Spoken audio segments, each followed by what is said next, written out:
मैं एस.एल. बैरवा, सहायक आचार्य हिंदी, राजकीय कन्या महाविद्यालय बयाना, जिला भरतपुर।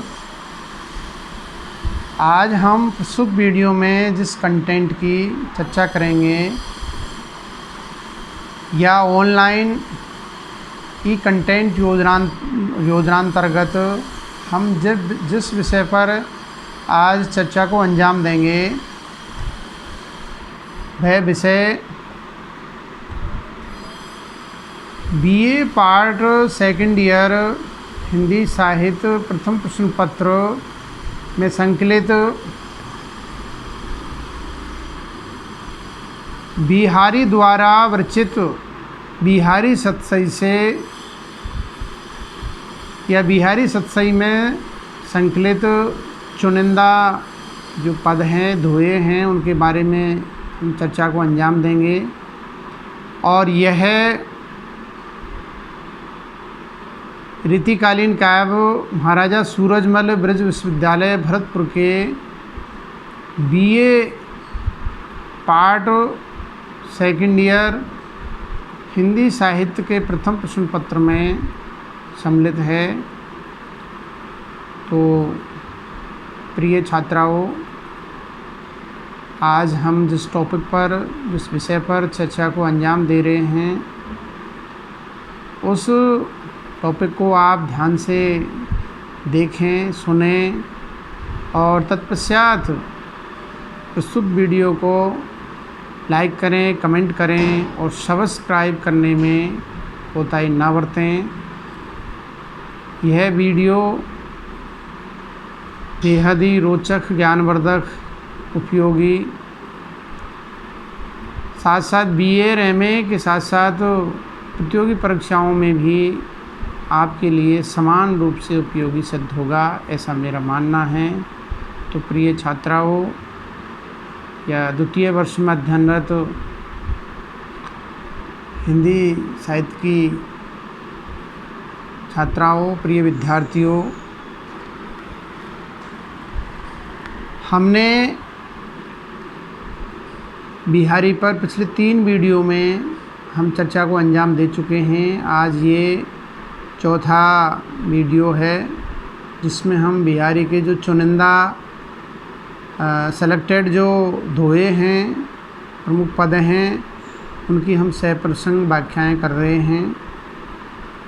ये आपके लिए बेहद उपयोगी है, इसलिए ध्यान से इसको देखें, सुने, बार बार सुने, तब जा कर के इन दोहों का आपको अर्थ हो पाएगा। क्योंकि इन दोहों में एक से अधिक अर्थ, कहने का तात्पर्य व्यंजना शब्दशक्ति का अधिकतर प्रयोग बिहारी ने किया है। तो आज हम 17वें नंबर का जो दोहा है उससे हम अपनी चर्चा को प्रारंभ करेंगे। तो पहले हम इस दोहे को पढ़ते हैं। खोरी पनच भ्रगुटी धनुष, खोरी पनच भ्रगुटी धनुष, बदक समरु तजी, कान हनतु तरण मृग तिलक सर, सुरक भाल भर तान। अब हम व्याख्या के 4 सोपानों के आधार पर प्रस्तुत पद या धोए की सप्रसंग व्याख्याएं करेंगे। व्याख्या के 4 सोपान या चरण हैं जिसमें संदर्भ, प्रसंग, भावार्थ और कलात्मक सौंदर्य है। तो पहले संदर्भ देखते हैं। प्रस्तुत दोहा हमारी पाठ्यपुस्तक रीतिकालीन काव्य में संकलित बिहारी द्वारा विरचित बिहारी सतसई से उद्धृत है या अवतरित है। प्रसंग देखते हैं। प्रस्तुत दोहे में एक मानवती नायिका है, उसका इसमें चित्रण किया गया है। तो दोहे में नायिका के मानयुक्त होने पर उसके बढ़े हुए सौंदर्य का वर्णन इसमें किया गया है। मानयुक्त होने पर मानवती जो नायिका है वो बेहद ही मान सम्मान को तवज्जो देती है, तरजीह देती है। इस कारण से उसका सौंदर्य जो बढ़ गया है उसका इसमें चित्रण यहाँ पर कवि बिहारी कर रहे हैं। अब हम इसका भावार्थ निहारते हैं, भावार्थ को देखते हैं।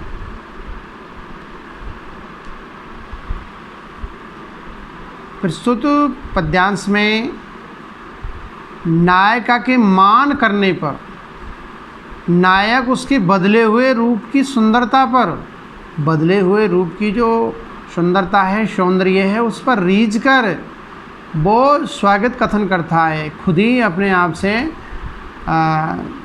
बात करता है कि यह नारी के माध्यम से खोर रूपी पनिच वाले भ्रगुटी धनुष को, यानी तीक्ष्ण क्या है, बाण संधान करके नायिका बैठी हुई है, इस कारण से उसका सौंदर्य है वो और बढ़ गया है। यानी भ्रगुटी धनुष को भरपूर तान कर कामदेव रूपी शिकारी बिना किसी अवरोध के स्वरक रूपी फलक वाले तिलक रूपी बाण से तरुण जन रूपी मृगों का शिकार करता है। तो इस पद में नायिका के जो अंग प्रत्यंग है, उनका जो अट्रैक्शन है, आकर्षण है, उसको इसमें चित्रित किया गया है कि उसकी भ्रकुटी है, भौहें हैं, वो धनुष के समान तीक्ष्ण प्रहार करने वाली है। कोई भी क्या है, नायक उस आकर्षण में आकर्षित होकर के उससे प्रेम करने लग जाएगा, ये बात इसमें चित्रित की है। अब हम इसका कलात्मक सौंदर्य देखते हैं। प्रस्तुत पद्यांश में या उक्त पद्यांश में या उक्त दोहे में सांग रूपक में क्रम भंग हो गया। सांग रूपक जो अलंकार है, यदि बधक समरू के स्थान पर समरू बधक कर दिया जाए तो खोरी, भ्रकुटी, तरणु, तिलक तथा सुरक समरू के प्रसंग में हैं।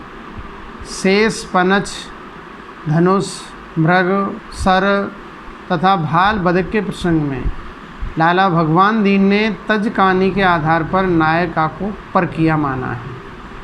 परकिया नायिका इसमें माना है विद्वानों ने। और प्रस्तुत दोहे की भाषा शैली थोड़ी क्लिष्ट है, फिर भी हम इसको सहज सरल सुबोध मान सकते हैं और कवि के भाव और विचारों को अभिव्यक्त करने में भाषा पूर्ण रूप से सशक्त और समर्थ है। अगला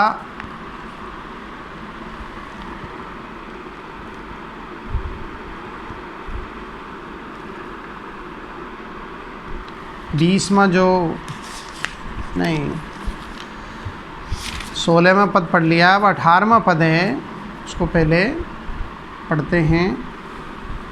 या अनुरागी चित्त की गति समझे नहीं को, ज्यों ज्यों बूढ़े श्याम रंग त्यों त्यों उज्ज्वल होए।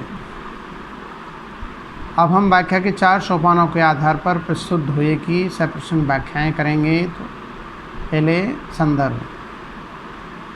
प्रस्तुत पद्यांश हमारी पाठ्य पुस्तक रीतिकालीन काव्य में संकलित बिहारी द्वारा विरचित बिहारी सतसई से उद्धृत है, अवतरित है, लिया गया है। अब हम इसका प्रसंग देखते हैं। प्रस्तुत दोहे में कवि बिहारी ने अपनी अनन्य भक्ति भावना की ओर संकेत करके कृष्ण उपासना पर बल दिया है कि यदि आपको अपना उद्धार करना है तो श्री कृष्ण की आप आराधना, उसकी भक्ति, उसकी उपासना कीजिए। अब भावार्थ देखते हैं। प्रस्तुत पद्यांश में कवि बिहारी कहते हैं कि इस अनुरागपूर्ण हृदय की गति को कोई भी नहीं जान सकता है। यह जैसे जैसे श्याम रंग, अब श्याम रंग का तात्पर्य श्री कृष्ण के प्रेम, और दूसरा अर्थ है काला रंग। जैसे जैसे श्याम रंग में डूबता है वैसे वैसे अधिक उज्ज्वल, उज्ज्वल का तात्पर्य पवित्र या सफ़ेद हो जाता है। अर्थात काले रंग में डूबने पर वस्तु काली होगी, परंतु अनुरागी मन ऐसा नहीं होता है। ये विचित्र बात है। अनुरागी मन श्री कृष्ण के प्रेम में डूबकर और भी अधिक पवित्र बन जाता है। यह उसकी विशेषता है। अब हम इसका कलात्मक सौंदर्य देखते हैं। नंबर 1, प्रस्तुत दोहे में अनुराग का रंग कवि परंपरा में लाल माना जाता है। अनुराग यानी प्रेम का। ऐसा मन काले रंग में डूबने पर काला नहीं होकर सफ़ेद हो जाता है। ये चमत्कारी बात है। नंबर 2, यहाँ पर कवि ने बूढ़े शब्द से यह तथ्य संकेतित किया है कि मन तब तक शुद्ध नहीं होता है जब तक वह निजत्व को छोड़कर, अपनापन को छोड़ करके, अहंकार को छोड़ करके अपने आराध्य में एकाकार नहीं होता है। अतः पवित्र भक्ति भावना के लिए मन की शुद्धता आवश्यक है। मन में किसी तरह का कोई विकार नहीं होना चाहिए, तभी भक्ति सफल हो पाती है। और नंबर 3, प्रस्तुत पद्यांश में श्लेष, अनुप्रास, पुनरुक्ति प्रकाश तथा विरोधाभास अलंकार का सुंदर प्रयोग हुआ है।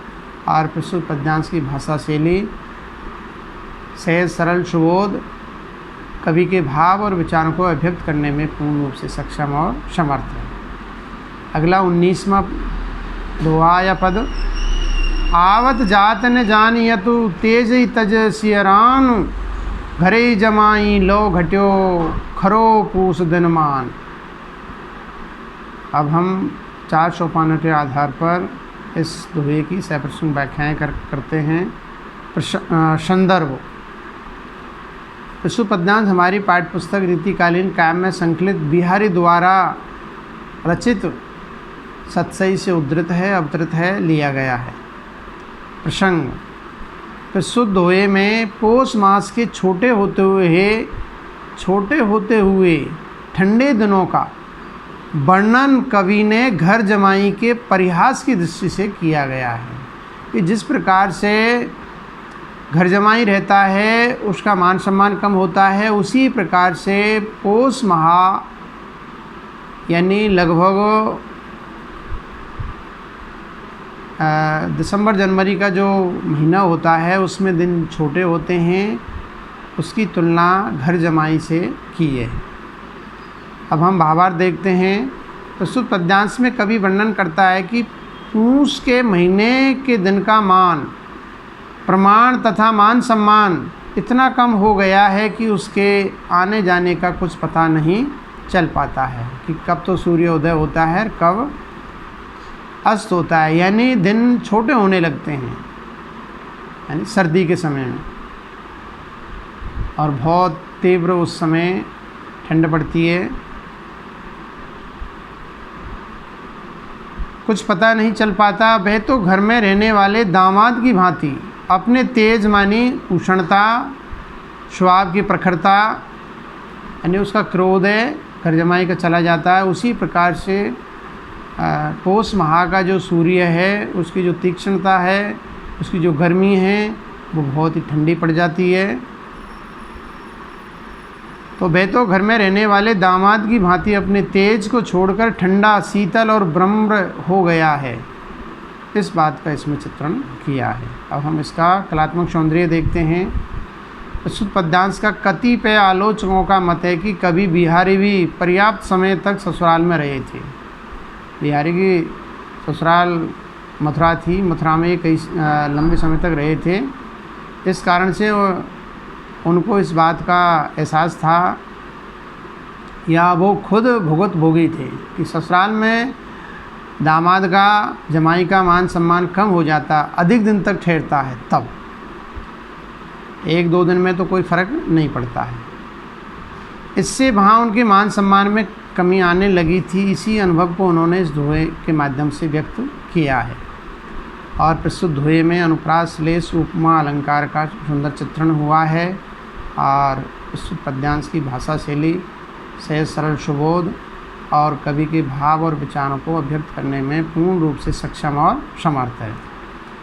नंबर 20वां दोहा, तज तीरथ हरि राधिका तन दुत करे अनुराग, जी ब्रज केली निकुंज मग पग पग होत प्रयाग। अब हम 4 सोपानों के आधार पर इसका विवेचन, विश्लेषण करते हैं, इसका एनालिसिस करते हैं। प्रस्तुत दोहा हमारी पाठ्य पुस्तक रीतिकालीन काव्य में संकलित बिहारी द्वारा विरचित, बिहारी सतसई से उद्धृत है, अवतरित है या लिया गया है। प्रसंग प्रस्तुत दोहे में कविवर बिहारी ने राधा कृष्ण की युगल मूर्ति की उपासना पर बल दिया है। युगल मानी दोनों, बल देते हुए उन्हें अलौकिक एवं पवित्र बतलाया है। इसी बात का प्रस्तुत दोहे में कवि ने चित्रण किया है। अगला तृतीय जो सोपान है व्याख्या का भावार्थ हम देखते हैं। प्रस्तुत कवितांश या दोहे में या पद में कवि अपने मन को संबोधित कर कहता है कि हे मन, तू तीर्थ स्थानों का भ्रमण करना छोड़ दे और राधा कृष्ण के शरीर की कांति से प्रेम कर, अर्थात उनके युगल रूप में ध्यान लगा ले। उन्हीं के चरण चिन्हों से ब्रज में पग पग पर यानी स्थान स्थान पर, हर कदम पर तथा अनेक क्रीड़ा कुंजों के स्थान पर प्रयाग जैसे पवित्र तीर्थ बन गए हैं। यानी जहाँ भगवान के चरण पड़ते हैं वो जगह पवित्र हो जाती है। अर्थात राधा कृष्ण के लीला क्षेत्र तीर्थराज प्रयाग के समान पवित्र है। अतः उनके पग स्थलों का ध्यान करने से श्रेष्ठ यज्ञों का शुभ लाभ एवं प्रयाग तीर्थ यात्रा का सुफल अर्थात मोक्ष तुझे मिल सकता है। इसलिए हे मन, तू भगवान श्री कृष्ण का ध्यान कर ले यदि मुक्ति चाहता है तो। अब हम इसका कलात्मक सौंदर्य देखते हैं। प्रस्तुत पद्यांश में धार्मिक आस्था के अनुसार प्रयाग में गंगा, यमुना और सरस्वती का संगम होता है तथा वहाँ पर स्नान करने से व्यक्ति पापों से मुक्त हो जाता है। प्रयाग में स्नान करने से व्यक्ति के पाप धुल जाते हैं। कवि का आशय है कि राधा की शोभा गौर वर्ण की है, गौर वर्ण यानी गोरा रंग की है, और गंगा का जो पानी है वो भी सफ़ेद है। कृष्ण का श्याम वर्ण अर्थात यमुना की धारा है वो श्याम रंग की है, काले रंग की है। उन दोनों धाराओं के मिश्रण से हरित पीत वर्ण सरस्वती की धारा है। सरस्वती का जो पानी है वो हरा रंग का है। तो गंगा और यमुना यानी सफ़ेद और काले रंग के मिलन से क्या है, पीत वर्ण हरा रंग बन जाता है। इस तरह राधा कृष्ण के रूप में प्रयाग की पवित्र त्रिवेणी सिमटी हुई है। उनके चरणों में प्रेम करने से पापों से मुक्ति मिल जाती है। और प्रस्तुत दोहे में कवि ने राधा कृष्ण के युगल रूप में रति भाव रखने का उपदेश दिया है। बिहारी मूलतः श्रृंगारिक कवि है, अतः राधा कृष्ण के युगल रूप में रति भाव पर आधारित उनकी भक्ति माधुर्य भाव की है। और प्रस्तुत पद्यांश में अनुप्रास, श्लेष, पुनरुक्ति, तद्गुण, व्यतिरेक आदि अलंकारों का सुंदर प्रयोग हुआ है। और प्रस्तुत पद्यांश की भाषा शैली सहज, सरल, सुबोध कवि के भाव और विचारों को अभिव्यक्त करने में पूर्ण रूप से सशक्त और समर्थ। अगला 21वां दोहा। निशि अंधियारी नील पटो पहिर चली पिय घे, कहो दोराई क्यों दोरे दीव सिकासी धे। अब हम व्याख्या के 4 सोपानों के आधार पर प्रस्तुत दोहे की या पद की सप्रसंग व्याख्याएँ करते हैं। संदर्भ नंबर 1। प्रस्तुत दोहा हमारी पाठ्य पुस्तक रीतिकालीन काव्य में संकलित बिहारी द्वारा रचित सतसई से उद्धृत है, अवतरित है। प्रसंग प्रस्तुत पद्यांश में कवि बिहारी ने यहाँ रात्रि में अभिसार के लिए जाती हुई नायिका के सौंदर्य का वर्णन किया गया है। अभिसार यानी मिलने के लिए। तृतीय सोपान भावार्थ। प्रस्तुत पद्यांश में एक सखी कृष्ण अभिसार का यानी कृष्ण से प्रेम करने वाली या उनसे मिलने जाने वाली नायिका को देखकर दूसरी सखी से कहती है कि वह उस अंधेरी रात में नीली साड़ी पहनकर अभिसार के लिए प्रियतम के घर की ओर चली जा रही है, मिलने के लिए जा रही है। किंतु तू बता, हे सखी तू बता, भला उसकी दीपशिखा के समान प्रकाशवती थे। दीपशिखा का तात्पर्य दीपक प्रकाश करता है, उजाला करता है, उसी प्रकार से जो नायिका है उसका सौंदर्य है, उससे भी क्या है, प्रकाश व्याप्त होता है। तो वो अंधेरी रात में जाती है, लेकिन उसे पता नहीं है कि मेरे शरीर की जो कांति है, शोभा है, ये भी तो प्रकाश फैलाती है। प्रकाशवती देश अंधकार में छिपाने से कहीं छिप सकती है? नहीं छिप सकती है। अब हम इसका काव्य सौंदर्य देखते हैं। प्रस्तुत पद्यांश में मुग्धा नायिका के शारीरिक सौंदर्य की वंदना की गई है और प्रस्तुत पद्यांश में उपमा तथा विशेषोक्ति अलंकारों का सुंदर प्रयोग हुआ है और प्रस्तुत पद्यांश की भाषा शैली सहज सरल सुबोध लेखक या कवि के भाव और विचारों को अभिव्यक्त करने में पूर्ण रूप से सशक्त और समर्थ है। औंदाई सीसी सुलखी भिरे बरन बिललाद बिच ही सूखी गुलाब गो छीटो छुई निगात। पुनः सुन लीजिए। औंदाई सीसी सुलखी भिरे बरन बिललाद बिच ही सूखी गुलाब गो छीटो छुई निगात। अब हम व्याख्या के 4 सोपानों के आधार पर प्रस्तुत दोहे की या पद की सप्रश्न व्याख्या करते हैं। पहले संदर्भ देखते हैं। प्रस्तुत पद्यांश हमारी पाठ्यपुस्तक रीतिकालीन काव्य में संकलित बिहारी द्वारा रचित बिहारी सतसई से उद्धृत है, अवतरित है, लिया गया है। प्रसंग। प्रस्तुत पद्यांश में कवि ने इसमें सखी नायिका के विरह ताप का वर्णन नायक के समक्ष कर रही है। नायिका की जो विरह वेदना है उसका चित्रण नायक के सामने वो प्रस्तुत करती है, प्रेजेंट करती है कि आपके विरह में नायिका की क्या दीन दशा हो गई है, उसका बहुत ही सुंदर चित्रण इसमें किया गया है। अब अगला तृतीय सोपान भावार्थ देखते हैं। प्रस्तुत दोहे में सखी कहती है कि जब हमने नायिका को विरह की जलन से विलाप करते हुए देखा तो उसकी रक्षा करने तथा जलन को शांत करने के लिए उसके ऊपर गुलाब जल की शीशी उलट दी। ऊपर शीशी से क्या है, गुलाब जल उसके ऊपर उड़ेल दिया, परंतु उसके विरह की लपटों में गुलाब जल बीच में ही सूख गया, जल गया तथा उसकी एक छींट यानी बूंद भी नायिका के शरीर का स्पर्श नहीं कर सकी। अर्थात उस गुलाब जल के शीतोपचार से उसका विरह ताप और भी भयंकर हो गया, सारा गुलाब जल सूख गया, इतनी उसमें ताप, गर्मी, जलन थी। तो ये इसका भावार्थ है। अब हम इसका कलात्मक सौंदर्य देखते हैं।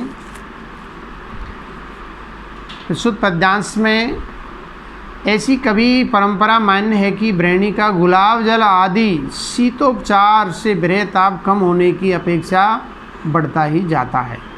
उसका ताप तो प्रियतम समागम से ही शांत होता है। ये कवियों की मान्यताएं हैं।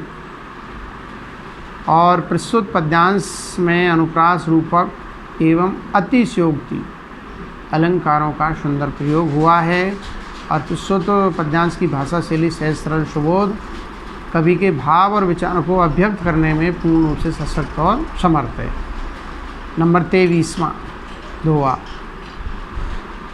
भरगुटी मटकन पीतपट चटक लटकती चाल चल चख चितवन चोर चितु लियो बिहारी लाल। दोबारा सुन लीजिए। भ्रगुटी मटकन पीतपट चटक लटकती चाल चल चख चितवन चोर चित लियो बिहारी लाल। अब हम व्याख्या के 4 सोपानों के आधार पर प्रस्तुत पद्यांश की सप्रश्न व्याख्याएँ करते हैं। नंबर 1 संदर्भ।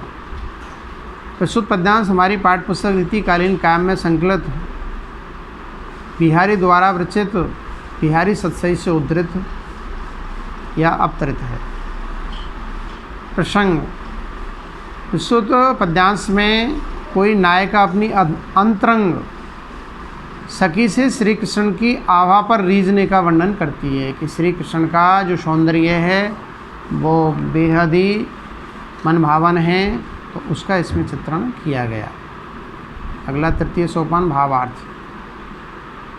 प्रस्तुत पद्यांश में नायिका सखी से कहती है कि भौहों के मटकने से, पीतांबर की आवाज़ से, झूमती हुई चाल से और चंचल नेत्रों की चितवन से बिहारी लाल अर्थात श्री कृष्ण ने मेरा मन मोह लिया है, हर लिया है। आप भी देखो श्री कृष्ण का जो सौंदर्य है वो कितना मन भावन है, कितना उसमें अट्रैक्शन है, कितना उसमें आकर्षण है, आप भी देखो। अब हम इसका काव्य सौंदर्य देखते हैं। प्रस्तुत पद्यांश में बिहारी लाल अर्थात वन में गायों गोपिकाओं के साथ स्वेच्छा से भ्रमण करने वाले श्री कृष्ण,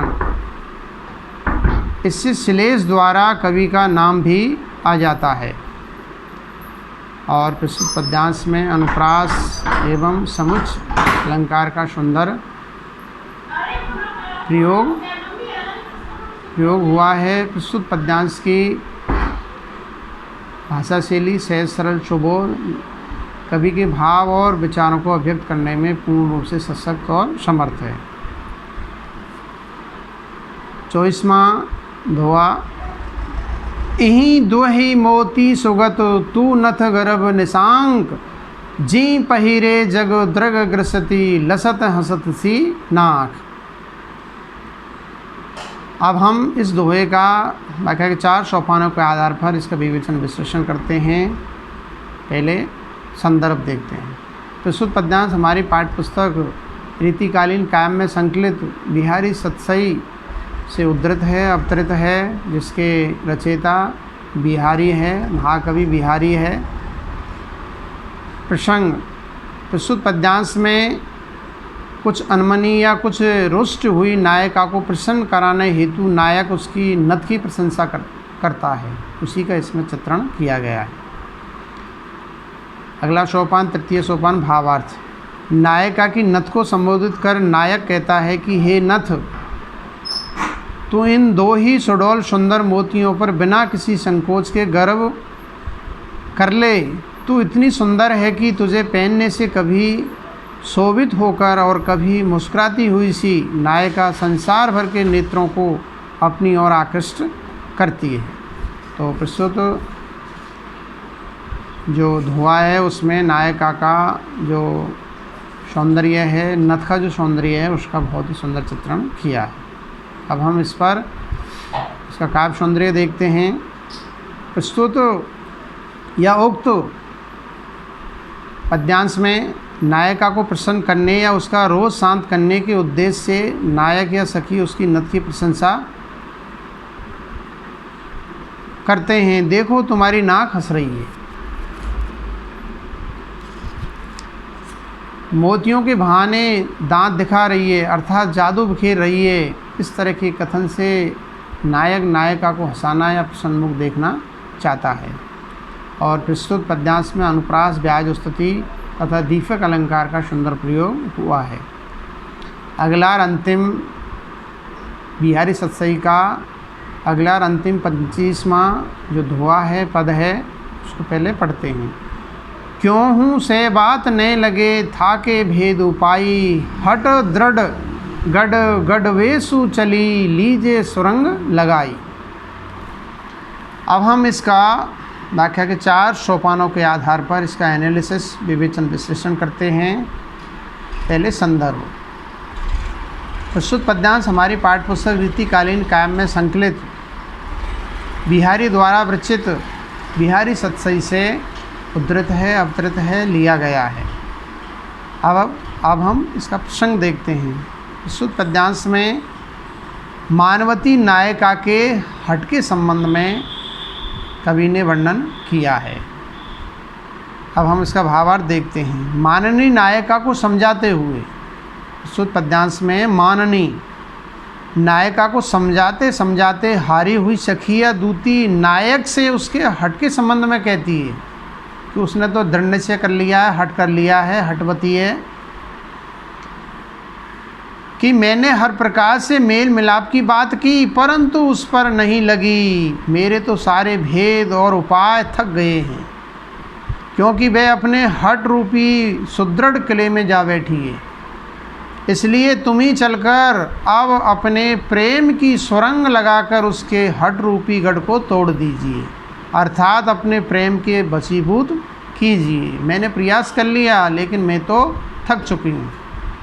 अब हम प्रस्तुत पद्यांश का कलात्मक सौंदर्य विशेष या टिप्पणी देखते हैं। नंबर 1, प्रस्तुत पद्यांश में संधि या मेल मिलाप की बात न करने वाले जब मजबूत किले या गढ़ में बैठ जाते हैं, रूठ जाते हैं, तो उस गढ़ को सुरंग या बारूद लगाकर उड़ा दिया जाता है और अंदर जाने का रास्ता बनाया जाता है। इसी रूपक के द्वारा नायिका के हृदय में बैठे हट को दूर करने की वंदना की गई है। नंबर 2, प्रस्तुत पद्यांश में मानवती नायिका के स्वभाव का कवि कल्पना से चमत्कारी वर्णन हुआ है और उसकी मान दशा का चित्रण सुंदर रूप में हुआ है। नंबर 3, प्रस्तुत पद्यांश में अनुप्रास, यमक, श्लेष और सांग रूपक अलंकार का सुंदर प्रयोग हुआ है। और नंबर 4, प्रस्तुत पद्यांश की भाषा शैली सहज सरल सुबोध और कवि के भाव और विचारों को अभिव्यक्त करने में पूर्ण रूप से सशक्त और समर्थ है। धन्यवाद। आज इतना ही। और अगला जो कवि है देव, इसके बारे में हम अगले वीडियो में चर्चा करेंगे। नमस्कार, धन्यवाद।